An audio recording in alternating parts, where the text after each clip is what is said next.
अस्सलाम वालेकुम स्टूडेंट्स, क्या हाल चाल है बेटा आप लोगों के। जैसा कि आपको पता है कि हमने second year 9 matric first year second year के फ्री ऑनलाइन बैचेस लॉन्च कर दिए हैं। तो जो भी बच्चा इस ऑनलाइन बैच में इनरोल होना चाहता है वो इस नंबर दिए गए नंबर पर व्हाट्सएप करें। और हम लोग अपनी सेकंड ईयर बायोलॉजी को लेकर पहुंच चुके थे ऑस्मो रेगुलेशन तक। ठीक है, ऑस्मो रेगुलेशन हमने पूरा कंप्लीट कर लिया था। फीडबैक मैकेनिज्म कंप्लीट हो गया था हमारा। जिसने लेक्चर नहीं देखे वो पिछले लेक्चर्स जाके देख ले। ठीक है, और ऑस्मो रेगुलेशन इन एनिमल्स हमारा यहां तक कवर हो गया था। अब हम जा रहे हैं अपने नेक्स्ट टॉपिक की तरफ जिसका नाम है एक्सक्रीशन। ठीक है, नेक्स्ट एस्पेक्ट है ऑस्मो इसका होमियोस्टेसिस का।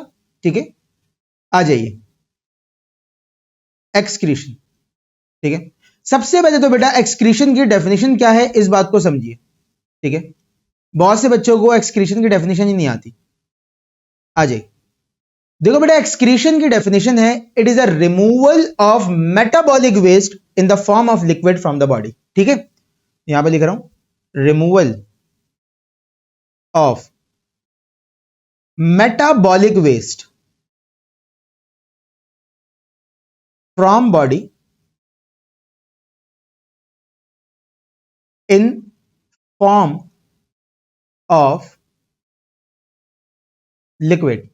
लिक्विड की फॉर्म में बॉडी से मेटाबॉलिक वेस्ट का बाहर जाना कहलाता है एक्सक्रीशन। अब सवाल यहां पर यह आता है what is metabolic waste. Metabolic waste क्या चीज होती है? तो मेटाबॉलिक वेस्ट को समझने से पहले आपको एक चीज समझनी पड़ेगी और वो है मेटाबॉलिज्म। ठीक है, कि मेटाबॉलिज्म किसे कहा जाता है, आइए समझिए। देखो बेटा बॉडी में, आपकी बॉडी में मुसलसल 24 घंटे रिएक्शंस चल रहे हैं। बॉडी में होने वाले तमाम रिएक्शंस को, चाहे वो एनाबॉलिक हो चाहे वो कैटाबॉलिक हो, कहा जाता है मेटाबॉलिज्म। अब मेटाबॉलिज्म कितने टाइप का है ऑलरेडी मैंने अभी टाइप बता दिया आपको। ठीक है, पहले तो यहां पे लिखेंगे all types of biochemical reactions occurring inside body कहलाता है मेटाबॉलिज्म। अब मेटाबॉलिज्म की दो टाइप्स होती हैं, एक को कहते हैं एनाबॉलिज्म। ठीक है, एक है आपके पास एनाबॉलिज्म और दूसरी है आपके पास कैटाबॉलिज्म। ठीक है, बहुत डिटेल से एक एक कॉन्सेप्ट एक एक चीज मैं आपको समझाता हुआ जा रहा हूं, बहुत डिटेल से समझाता हुआ जा रहा हूं। ठीक है, अब आ जाओ बेटा एनाबॉलिज्म में क्या होता है कि यहां पर स्मॉल मॉलिक्यूल्स मिलकर बनाते हैं लार्ज मॉलिक्यूल। ठीक है, और यहां पर एनर्जी यूज होती है। ठीक है, यहां पर एनर्जी यूज होती है। यह एक एंडोथर्मिक प्रोसेस होता है जिसमें टेम्परेचर या एनर्जी प्रोडक्ट की ज्यादा होती है और रिएक्टेंट की कम होती है, क्योंकि एनर्जी यूज हो रही है यहां पर। ठीक है, अगर हम कैटाबॉलिज्म की बात करें तो यहां पर लार्ज मॉलिक्यूल्स कन्वर्ट होते हैं स्मॉल में। ठीक है, और यहां से एनर्जी रिलीज होती है। ठीक है, यहां पर रिलीज ऑफ एनर्जी होता है। ठीक है, और यहां पर यूज ऑफ एनर्जी होता है। ठीक है बेटा, अब अगर रिलीज ऑफ एनर्जी हो रहा है तो इसका मतलब है कि प्रोडक्ट की एनर्जी रिएक्टेंट से कम है। तो ये कौन सा रिएक्शन हो गया बेटा? ये हो गया एक्सोथर्मिक।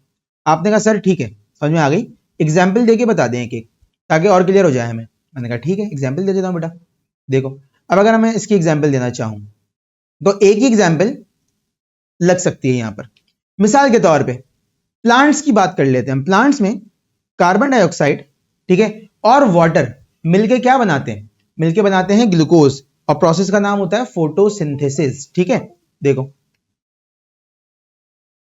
तो एग्जाम्पल में यहां पर आ गया हमारे पास फोटोसिंथेसिस। सही है, अब प्लांट भी तो ऑर्गेनिज्म ही है ना, उसके अंदर भी तो रिएक्शन हो ही रहा है। ठीक है, अब यहां पर क्या हो रहा है देखो, CO2 एंड वाटर जो स्मॉल मॉलिक्यूल है ये जुड़ के बना रहे हैं क्या? ग्लूकोज। ठीक है, ये जुड़ के बना रहे हैं ग्लूकोज। यहां पे मोल मेंशन नहीं करे हुए मैंने कि 6CO2 होता है 6H2 होता है, अभी मोल मेंशन नहीं कर रहा है। ठीक है, ये जुड़ के बना रहे हैं क्या? ग्लूकोज। और यहां पे आपने कहा सर एनर्जी यूज होती है, मैंने कहा बिल्कुल होती है। कौन सी एनर्जी यूज होती है? सनलाइट की एनर्जी इस्तेमाल होती है। आपको पता है कि ये रिएक्शन कब होता है? जब सनलाइट यहां पर आती है और सनलाइट की एनर्जी को हम एनाबॉलिक प्रोसेस में, यानी कि छोटे मॉलिक्यूल को जोड़कर बड़ा मॉलिक्यूल बनाने में इस्तेमाल करते हैं।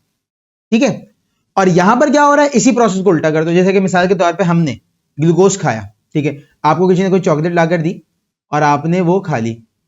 अब चॉकलेट के अंदर जो है वो ग्लूकोज भी था, ठीक है, उसके अंदर शुगर भी था, ठीक है। अब वो यहां से स्टमक में गया, फिर यहां से इंटेस्टाइन में गया, और फिर आगे की तरफ जो है वो उसकी डाइजेशन हो रही है। तो डाइजेशन क्या है?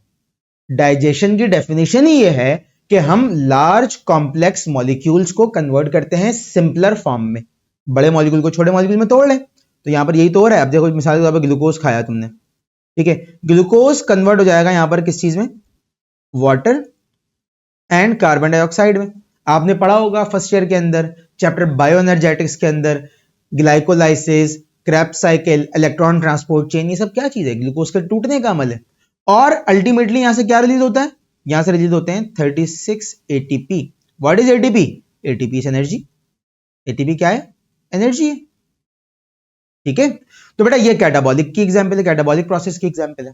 ठीक है, अब यहां पर बात सारी ये आ जाती है कि भाई जहां पर जो भी रिएक्शन चल रहा हो, जिस भी टाइप का चल रहा हो, चाहे एनाबॉलिक चाहे कैटाबॉलिक या कोई भी रिएक्शन, उस रिएक्शन के दौरान कुछ वेस्ट प्रोडक्ट्स रिलीज होंगे और वो वेस्ट प्रोडक्ट्स मेटाबॉलिज्म के दौरान बनी है तो वो कहलाएंगी मेटाबॉलिक वेस्ट। ठीक है, क्या कहलाएंगी? Metabolic waste.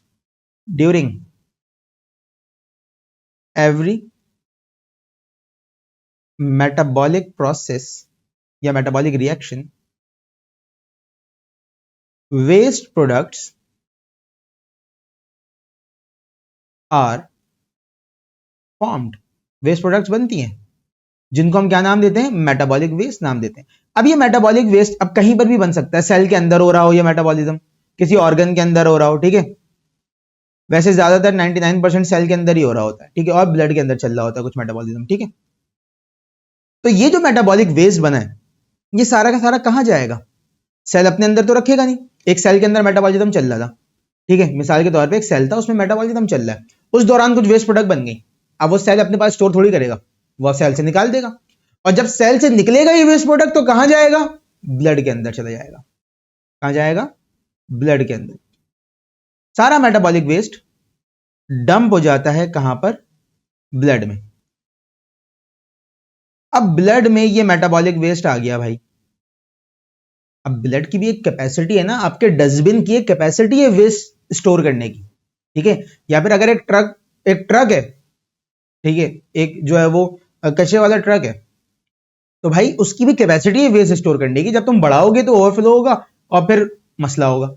तो ब्लड की कैपेसिटी है वेस्ट स्टोर करने की। अब तुम इतना, हर बॉडी के सेल में रिएक्शन चल रहा है, हर बॉडी के सेल में मेटाबॉलिज्म चल रहा है, तो आप कितना वेस्ट ब्लड में स्टोर करवा देंगे? ब्लड से वेस्ट निकालना है हमें, और इसी वेस्ट के रिमूवल को, ब्लड से इसी वेस्ट के रिमूवल को नाम दिया जाता है एक्सक्रीशन।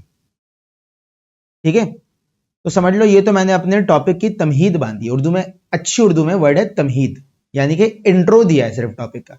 टॉपिक तो अभी स्टार्ट होगा। ठीक है, ये कहलाता है एक्सक्रीशन। अब आओ, एक्सक्रीशन की हम अगर बात करते हैं तो एक्सक्रीशन आपने फर्स्ट ईयर में सेल थ्योरी पढ़ी है, 9th क्लास में भी पढ़ी है सेल थ्योरी। आपको यह बात पता है कि बॉडी के अंदर सेल क्या होता है? Is the basic structural and functional unit. Basic structural and functional unit कौन होता है? सेल होता है। अब ये एक्सक्रीशन क्या है? फंक्शन है ना। तो इस फंक्शन को करने के लिए बॉडी में कुछ सेल होंगे। सेल मिलकर टिश्यू बनाते हैं और टिश्यूज मिलकर ऑर्गन बनाता है, ऑर्गन मिलकर सिस्टम बनाता है। तो हम अपोजिट चलेंगे, ठीक है, यानी कि हम डिसेंडिंग ऑर्डर में चलेंगे। हमारे पास सबसे पहले कि भाई सिस्टम कौन सा है जो एक्सक्रीशन करवा रहा है, ठीक है, उसके बाद उसमें ऑर्गन्स क्या क्या है, उसमें ऑर्गन्स क्या क्या है, और उसके अंदर टिश्यूज या सेल्स कौन से काम कर रहे हैं।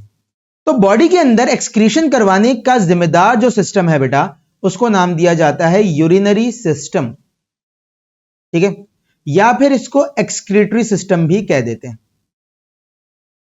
एक्सक्रीटरी सिस्टम भी कहा जाता है। इसमें ऑर्गन्स कौन कौन से इन्वॉल्व्ड है? ऑर्गन्स इन्वॉल्व हैं इसके अंदर, नंबर 1 सबसे इंपॉर्टेंट किडनी, ठीक है, plus ureter, plus urinary bladder, and in last urethra, ठीक है। ये सारे ऑर्गन्स इन्वॉल्व हैं यूरिनरी सिस्टम के अंदर। और कौन सा वो सेल है जो ये फंक्शन करवा रहा है? वो है हमारा प्यारा नेफ्रॉन। अब ऐसा तो नहीं है कि नेफ्रॉन का नाम नहीं सुना हो, मैट्रिक क्लास में पढ़ के आ रहे हो नेफ्रॉन। अभी हम पढ़ेंगे, डिटेल से पढ़ेंगे स्ट्रक्चर भी। अभी मैंने आपको बताया ना, अभी मैं आपको हर चीज पढ़ाऊंगा, A to Z तमाम चीजें पढ़ा दूंगा। पेपर से, बोर्ड के एग्जाम से 1 से 1.5 महीने पहले मैं आपको टारगेट पेपर और वर्कशॉप दूंगा। उसमें जो चीज मौजूद होगी इंशाल्लाह बोर्ड का पेपर उससे बाहर नहीं होगा।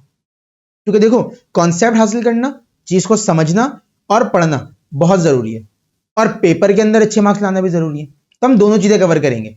कॉन्सेप्ट और पढ़ना क्यों जरूरी है? क्योंकि आगे चल के आपको एमडी कैट का एग्जाम देना, ठीक है। एमडी कैट का भी ऑनलाइन बैच स्टार्ट हो चुका है, एमडी कैट का फिजिकल बैच भी स्टार्ट हो चुका है। जो बच्चा भी ज्वाइन करना चाहता है वो गिवन नंबर पर हमें व्हाट्सएप कर सकता है यहाँ पर, ठीक है। इस नंबर पर व्हाट्सएप करे, मैं उसको दोनों बैचेस की डिटेल दे दूंगा, ठीक है ना।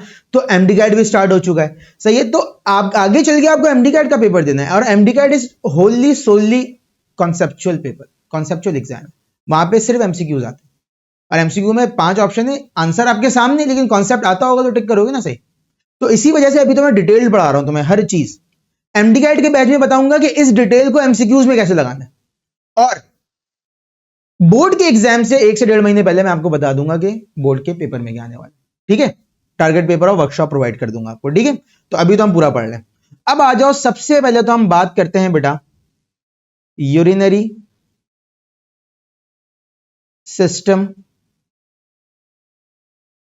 ऑफ मैन के ऊपर।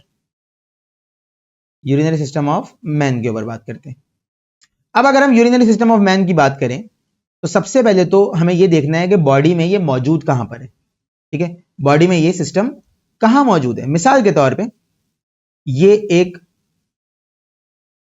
बॉडी है, ठीक है। ये एक पर्सन है, और इस पर्सन का नाम है मिसाल के तौर पे अमजद, ठीक है। ये इनका लोअर पोर्शन है अमजद भाई का, ठीक है। ये आ गया अमजद भाई, ठीक है। अब ये अमजद भाई जो है ये इनका लोअर पोर्शन है। इस लोअर पोर्शन में यहां पर मौजूद होगी आपके पास इनकी किडनी, इस जगह, और ये आ गया यूरेटर, ठीक है। ये आ गया यूरेटर।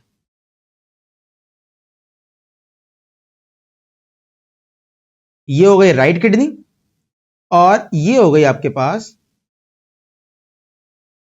लेफ्ट किडनी, सही है। ये हो गई लेफ्ट किडनी, और ये लेफ्ट किडनी का यूरेटर, सही है। अब जरा काम की बात सुनना। काम की बात यह है, अगर आप गौर करें तो राइट और लेफ्ट किडनी दोनों एक पोजीशन पे मौजूद नहीं है, एक लेवल पे मौजूद नहीं है। ऐसा क्यों है? इसका क्या रीजन है? ये आ गया यूरिनरी ब्लैडर, ठीक है। ये आ गया यूरिनरी ब्लैडर, और बेटा इसके आगे फिर यूरिथ्रा कंटिन्यूड होता है, सही है। अब अगर तुम गौर करो यहां पर तो बेटा लेफ्ट किडनी हल्की सी ऊपर है इसके मुकाबले में, राइट किडनी के मुकाबले में, और इनके सर पर इस तरीके से बैठा हुआ होता है एड्रीनल ग्लैंड, ठीक है। एड का मतलब ऐड कर लो, रीनल का मतलब किडनी, ठीक है। तो अब आ जाओ, मैं जरा इसकी लेबलिंग कर दूं, ठीक है। ये आ गया आपके पास एड्रीनल ग्लैंड, ठीक है। ये आ गई आपके पास किडनी अमजद भाई की, ठीक है। ये आ गया आपके पास यूरेटर, अमजद भाई को एक्सपोज कर दिया आज हमने यहां पे। यहां पे आगे की तरफ मौजूद होता है यूरिथ्रा, ठीक है। अच्छा, अब अगर आप गौर करें तो राइट किडनी थोड़ी सी नीचे है और लेफ्ट किडनी थोड़ी सी ऊपर है। ऐसा क्यों है? सिमेट्रिकल क्यों नहीं है? इसकी वजह यह है बेटा कि राइट किडनी के ऊपर ना बैठा हुआ होता है लिवर, यहां पर ऐसे करके, ठीक है। ये लिवर है। लिवर के प्रेशर की वजह से, थोड़ा सा लिवर का प्रेशर होता है, जिसकी वजह से राइट किडनी हल्का सा नीचे सिचुएटेड होती है लेफ्ट के मुकाबले में, ठीक है। समझ में आ रही बात? तो ये हमारे पास यूरिनरी सिस्टम हो गया। अब यहां पर काम की बात क्या है? यहां पर काम की बात यह है कि दरमियान में, बिल्कुल सेंटर में ना, यहां पर मौजूद होती है आपके पास आपके पास मौजूद होता है एब्डोमिनल एओर्टा, इस जगह पे, यहां पर ऐसे, यहां मौजूद है एब्डोमिनल एओर्टा, और साथ साथ में इंफीरियर वेना कैवा, साथ साथ में यहां मौजूद है इंफीरियर वेना कैवा, इसके बिल्कुल साथ। एक सेकंड,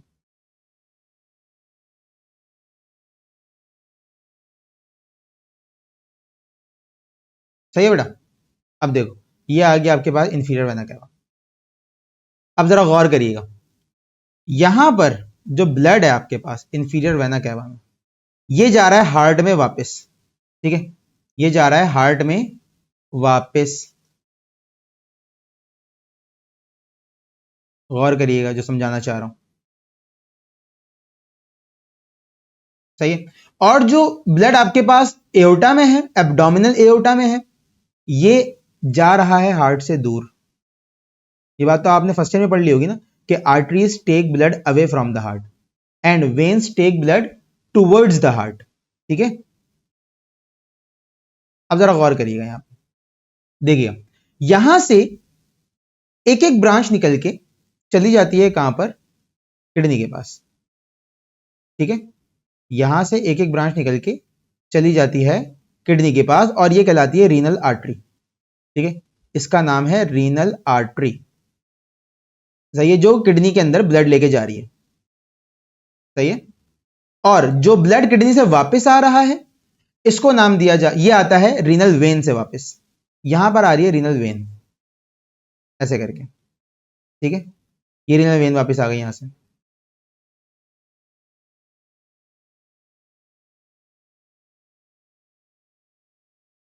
ये वापस आ गई हमारे पास रीनल वेन, सही है। वेन ब्लड को ले गई ऊपर की तरफ वापस, वेन ब्लड को लेके जा रही है यहां से वापस, ठीक है, यहां से वापस जा रहा है ब्लड, हार्ट की तरफ जा रहा है। ये एनाटमी आपको समझ में आनी चाहिए बहुत अच्छी, क्योंकि आगे जब तुम एमबीबीएस में आओगे ना, तो पहले ही 2 सालों में तुम्हें शदीद किस्म की मुश्किल एनाटमी पढ़नी पड़ेगी, ठीक है। और यहां से ब्लड आ रहा है किडनी के पास, सही है, क्योंकि हम तो एमबीबीएस करके बैठे, हमें पता है कि कहां पे क्या किस तरीके से होता है, तो डॉक्टर बन गए अब, तो हम आपको बहुत अच्छा गाइड कर सकते हैं इस चीज के ऊपर बेटा, ठीक है। तो अब देखो, ये ब्लड आ रहा है और रीनल वेन से ब्लड जा रहा है, सही है। आ जाओ देखते हैं, इसको मेंशन कर देते हैं यहां पे। ये हो गई आपके पास रीनल आर्टरी, और ये हो गई आपके पास रीनल वेन। और यहां पर मैं तुम लोगों का एक मिसकंसेप्शन ठीक करना चाहता हूं। देखो बेटा, किडनी ब्लड को फिल्टर करती है, याद रखना ये बात, किडनी किस चीज को फिल्टर करती है, ब्लड को फिल्टर करती है। किडनी पानी को फिल्टर नहीं कर रही होती है, अल्लाह के वास्ते ये कॉन्सेप्ट अपना ठीक कर लो कि किडनी के अंदर पानी जाता है, ऐसा नहीं है। किडनी के अंदर पानी नहीं जाता, आरओ प्लांट थोड़ी है, कोई पानी, कोई वाटर फिल्ट्रेशन प्लांट थोड़ी है कि पानी को फिल्टर करेगी। किडनी ब्लड को फिल्टर करती है, किडनी में ब्लड जा रहा होता है, देखो यहां से ब्लड जा रहा है किडनी में, यहां से ब्लड वापस आ रहा है किडनी से, ठीक है। यहां पर आपके पास ब्लड जा रहा है किडनी में, यहां से ब्लड वापस आ रहा है किडनी से, ठीक है। तो किडनी में ब्लड आता है, सही, यहां पे लिख रहा हूं मैं, kidney receives blood from renal artery, ठीक है। और वापस कहां कैसे जाता है, वापस जाता है back to inferior vena cava, back to inferior vena cava by renal vein. अच्छा, अब यहां पे देखो मैंने इस चीज को मेंशन किया ना बेटा, ये तो आपके पास एब्डोमिनल एओर्टा है, ठीक है, ये आपके पास है एब्डोमिनल एओर्टा, ठीक है। और ये आपके पास है इंफीरियर वेना कैवा, ये आपके पास है इंफीरियर वेना कैवा। ये जो है आपके पास, ये वाली आर्टरी, ये वाली वेन, ये है आपके पास रीनल वेन, ठीक है। और ये है आपके पास रीनल आर्टरी, ये जो किडनी की तरफ जा रही है, ये आ गई रीनल आर्टरी। ठीक है बेटा, तो याद रखना कि किडनी में पानी नहीं जाता, जो तुम पानी पी रहे हो वो कहां जा रहा है। अब मैं अगर बच्चों से सवाल करता हूं ना क्लास में, ये जो मेरे सामने फिजिकली बैठ के पढ़ रहे होते हैं, क्योंकि मैं कराची में आपको बताया 2 जगह पे पढ़ा रहा हूँ, एक गुलिस्तान जौहर में कैंपस है मेरा, एक नाजमाबाद में कैंपस है मेरा। तो जो बच्चा फिजिकली ज्वाइन करना चाहता है व्हाट्सएप करे, मैं उसको डिटेल्स दे दूंगा। ठीक है, तो कहने का मकसद ये है कि जब मैं बच्चों से सवाल करता हूँ ना सामने से कि बेटा बताओ तुमने अभी पानी पिया, कहाँ गया, वो कहता है सर किडनी में चला गया। अरे भैया, किडनी का मुंह से कोई ताल्लुक नहीं। जो भी चीज तुम्हारे माउथ से जा रही है वो स्टमक में जा रही है। आपने कहा सर तो फिर हम ये क्यों कहते हैं कि पानी कम पियोगे तो किडनी खराब हो जाएगी। भाई वो इसलिए कहा जाता है क्योंकि जो पानी तुम पियोगे वो स्टमक में जाएगा, वहां से इंटेस्टाइन में जाएगा, स्मॉल में, वहां से लार्ज में जाएगा, वहां से ब्लड में एब्जॉर्ब हो जाएगा। अब ब्लड में एब्जॉर्ब हो गया पानी, किडनी में ब्लड जाएगा। ठीक है, लेकिन अगर तुम ये कहो कि भाई पानी कम पिएंगे तो किडनी खराब हो जाएगी, बात सही है कुछ हद तक। क्यों? क्योंकि जब ब्लड के अंदर वाटर नहीं जाएगा तो उसमें वेस्ट प्रोडक्ट बढ़ना स्टार्ट हो जाएगा, ब्लड थिक होना स्टार्ट हो जाएगा। ठीक है, मेडिकल लैंग्वेज में कहें तो हेमाटोक्रिट रेट, या फिर आप ये कह लें कि ब्लड की विस्कोसिटी बढ़ जाएगी, किडनी में जाएगा, मसाइल कॉज करेगा, स्टोन हो सकता है, बहुत सारी चीजें हो सकती हैं। तो भाई किडनी में पानी नहीं जाता, किडनी में ब्लड जाता है। उस ब्लड में पानी होता है जो तुम मुंह से पीते हो, स्टमक में जाता है, स्मॉल इंटेस्टाइन में जाता है, लार्ज में जाता है, लार्ज से एब्जॉर्ब हो जाता है। ठीक है ना, और फिर वो ब्लड किडनी में जाता है और वो वहां पे फिल्टर होता है। तो किडनी ब्लड फिल्टर करती है, पानी फिल्टर नहीं करती। आरओ प्लांट नहीं है कि पानी फिल्टर करेगी। ठीक है, अब ये तो हमारे पास यूरिनरी सिस्टम हो गया पूरा। यहां से अब हम एक किडनी उठा लेते हैं, डायरेक्टली बुक से किडनी की डायग्राम देख लेते हैं। ठीक है, यूरिनरी सिस्टम, ये हमारे पास डायग्राम हो गई यूरिनरी सिस्टम की हमारे पास। ठीक है, और यहां से हम किडनी की डायग्राम पे आ जाते हैं। अब देखो बेटा, ये आपके पास आ गई किडनी। ठीक है, अब आप अगर यहां पे गौर करें तो किडनी में देखो ये एलएस है, LS, LS stands for longitudinal section. ठीक है, LS stands for longitudinal section. Longitudinal section का क्या मतलब है? मिसाल के तौर पे ये मेरे पास एक कप है, चाय का कप है। ठीक है, अगर मैं इसको यहां से बीच से ऐसे काट दूं और इसका अगला पोर्शन सामने वाला हटा दूं तो तुम्हें कब यू शेप नजर आएगा ऐसा करके। ये आगे चल के सेम एग्जांपल आगे चल के तुम्हें फंक्शन ऑफ नेफ्रॉन में भी दूंगा, सेम एग्जांपल। अभी समझो, ये मैंने ऐसे लंबाई में काटा तो इसको मैं कहूंगा लॉन्गिट्यूडनल सेक्शन। अगर मैं इसको ऐसे बीच से काटता, ऐसे यूं यूं काटता अगर, तो उसको मैं कहता कोरोनल सेक्शन। ठीक है, मैंने ऐसे काटा। ठीक है, और अगर मैं इसको ऐसे काटता सामने से तो सेजाइटल सेक्शन। ये सारी चीजें एमबीबीएस में जब आओगे ना फर्स्ट ईयर में तो पहले हफ्ते में पढ़नी पड़ेंगी। ठीक है, लेकिन अभी सुन लो, ये लॉन्गिट्यूडनल सेक्शन है। मैंने कप को काटा, अगला पोर्शन इसका हटा के साइड कर दिया, अब तुम्हें पीछे वाला पोर्शन नजर आ रहा है। ठीक है, तो देखो ये किडनी की डायग्राम इस तरीके से बनी हुई है कि हमने किडनी को बीच से काटा और हाफ दिखा रहे हैं हम आपको। अब यहां पर आपको 2 पोर्शन नजर आ रहे होंगे, एक ये वाला पोर्शन है यहां से लेके यहां तक का, यहां से लेके यहां तक का पोर्शन, ये कहलाता है कॉर्टेक्स जो बाहर की तरफ है, और दूसरा पोर्शन यहां से लेके यहां तक का है, ये पोर्शन। ठीक है, ये कहलाता है मेड्यूला, इसका नाम है मेड्यूला। ठीक है, ये वाला कॉर्टेक्स का पोर्शन है, यहां से लेके यहां तक का, ये है कॉर्टेक्स, और यहां से लेके यहां तक का पोर्शन क्या है, ये है मेडुला। ठीक है, अब तुम्हें यहां पर ये शेप्स कुछ बने हुए नजर आ रहे होंगे, देखो गौर करो, यहां पर तुम्हें ये कुछ शेप्स बने हुए नजर आ रहे हैं ऐसे करके, ये वाले शेप। ठीक है बेटा, इनको नाम दिया जाता है रीनल पिरामिड्स। ठीक है, रीनल पिरामिड्स। साथ साथ में यहां से यूरेटर बाहर जा रहा है। ठीक है, समझ में आ रही बात? उसके बाद किडनी के ऊपर एक लेयर पाई जाती है जिसको नाम दिया जाता है रीनल कैप्सूल।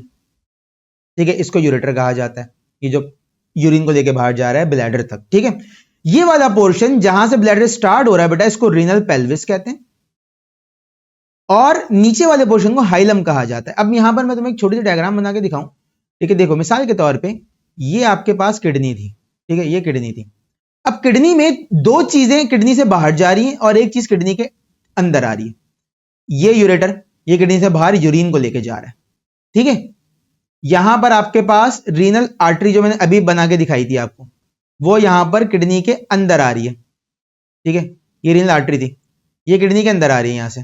ठीक है, ब्लड को ला रही है, और रीनल वेन किडनी से बाहर जा रही है, रीनल वेन किडनी से बाहर जा रही है। ठीक है, तो इसका मतलब है कि किडनी के अंदर बाहर 3 चीजें जा रही है, आर्टरी अंदर आ रही है, यूरेटर बाहर जा रहा है, और रीनल वेन भी बाहर जा रही है। तो बेटा जिस जगह से ये तीनों चीजें एंट्री और लिविंग पॉइंट ली हुई हैं, जहां मतलब जो इनका एंट्री और लिविंग पॉइंट है, इसको नाम दिया जाता है हाइलम या हाइलस। हाइलस वो जगह है जहां से दो चीजें अंदर आ रही हैं और एक चीज बाहर, दो चीजें बाहर जा रही हैं और एक चीज अंदर आ रही है। क्योंकि आपको पता है कि आपके पास रीनल आर्टरी ब्लड को अंदर ला रही है और रीनल वेन ब्लड को बाहर लेके जा रही है। ठीक है, यहां से ब्लड अंदर आ रहा है, यहां से ब्लड बाहर जा रहा है, और यहां से यूरिन बाहर जा रहा है यूरेटर से। ये यूरेटर है, ये यूरेटर है। ठीक है, तो हमारे पास अगर आप देखें तो यहां पे एडिपोज टिश्यूज भी हैं। एडिपोज कहा जाता है फैट टिश्यूज को। ठीक है, जो फैट के टिश्यूज होते हैं ये एडिपोज टिश्यूज हैं इन रीनल साइनस।